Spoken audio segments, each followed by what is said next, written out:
Assalamualaikum warahmatullahi wabarakatuh.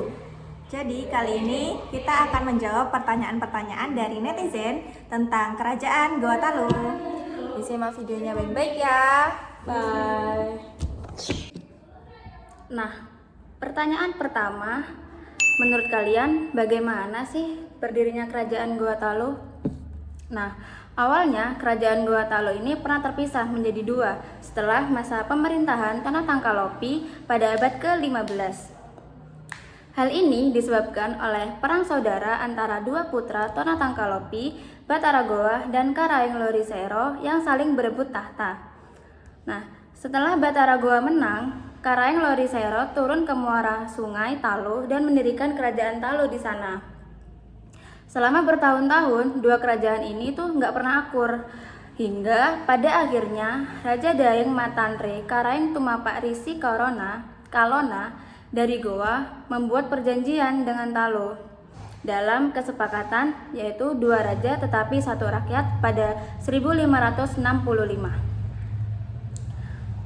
Perjanjian tersebut menyatakan bahwa kedua kerajaan itu tidak boleh saling melawan. Setelah bersatu kembali, kerajaan ini disebut dengan Kerajaan Goa Talu atau Kerajaan Makassar dengan sistem pembagian kekuasaan. Raja dipilih dari keturunan Goa, sedangkan Perdana Menterinya dari keturunan Talu. Kerajaan Goa Talu bersifat maritim dengan dua kegiatannya yaitu pelayaran dan perdagangan. Seiring berkembangnya Goa Talu menjadi pusat perdagangan di kawasan timur Nusantara, para saudagar Muslim mulai berniaga ke wilayah ini. Nah, pada akhirnya pada abad ke-16 kerajaan Goa Talu memasuki masa Islam dan berubah menjadi kesultanan.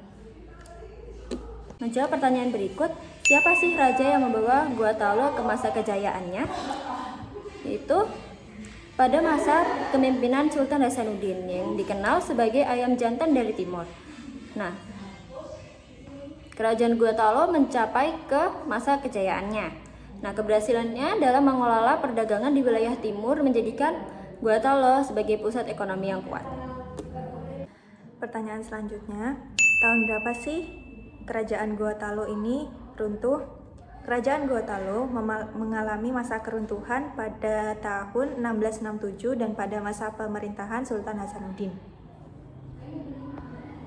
Oke, pertanyaan selanjutnya, pas masa siapa sih kerajaan Goa Talu ini mencapai kejayaan? Jadi, pada masa Sultan Hasanuddin yang dijuluki sebagai ayam jantan dari timur. Nah, kenapa ya Sultan Hasanuddin itu dijuluki sebagai ayam jantan dari timur? Soalnya dia itu gigih dan berani melawan penjajahan pada masa VOC. Dia itu sangat anti terhadap VOC, jadi dia itu melawan semua penjajahan yang dilakukan dari VOC. Maka dari itu ia disebut sebagai ayam jantan dari timur.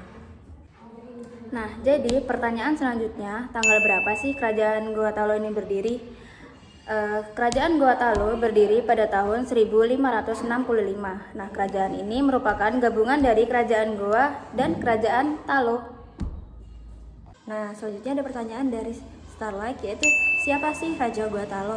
Nah, kerajaan Goa Talu itu ada banyak. Yang pertama yaitu Daeng Matanre Karaeng Tumapak Risi Kalona, yaitu pendiri kerajaan Goa Talu. Selanjutnya ada I Manriwagau Daeng Bonto Karaeng Lakiung Tuni Palanga, yaitu raja yang memerintah kerajaan Goa Talu dari tahun 1546 sampai 1565 Masehi. Selanjutnya ada Manggorai Daeng Mamenta Karaeng Bonto Langkasa Tuni Jalo, yaitu raja yang memerintah dari tahun 1565 sampai 1590 Masehi. Selanjutnya ada I Tepu Karaeng Daeng Parabung Tuni Pasalu, yaitu raja yang memerintah dari tahun 1593 Masehi. Selanjutnya ada Sultan Alauddin I, yaitu raja yang memerintah dari tahun 1593 sampai 1639 Masehi. Selanjutnya ada Sultan Malikuset, yaitu raja ketujuh dari kerajaan Goa Talu. Selanjutnya ada Sultan Hasanuddin, yaitu raja yang membawa kejayaan bagi kerajaan Goa Talu. Nah, selanjutnya ada Sultan Amir Hamzah, yaitu raja yang menggantikan Sultan Hasanuddin setelah Sultan Hasanuddin turun tahta. Selanjutnya ada pertanyaan dari Teardrop, bagaimana sih masa kejayaan dari kerajaan Gua Talo? Oke. Jadi masa kejayaan dari kerajaan Gua Talo itu terjadi pada tahun 1653 pada masa pemerintahan Sultan Hasanuddin yang dijulukin sebagai ayam jantan dari timur. Kerajaan ini pada masa kejayaannya dikenal sebagai negara maritim yang menjadi pusat perdagangan di bagian timur Nusantara. Sementara itu, di bidang sosial, pemerintahan Sultan Hasanuddin berhasil memajukan kebudayaan dan pendidikan Islam. Hal ini ditunjukkan dengan banyaknya murid-murid di Gua Talo yang belajar mengenai pendidikan agama Islam ke Banten. Pertanyaan selanjutnya, jadi gimana sih ceritanya kok bisa kerajaan Gua Talo ini mengalami kemunduran?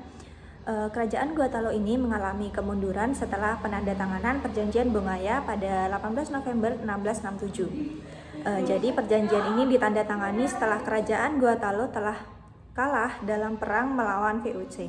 Beberapa dampak yang timbul dari perjanjian Bongaya ini yaitu yang pertama, Sultan Hasanuddin mengalami penurunan tahta, yang kedua, popularitas kerajaan Gua Talo ini menurun, dan yang ketiga, perdagangan di Gua Talo ini diambil alih oleh VOC.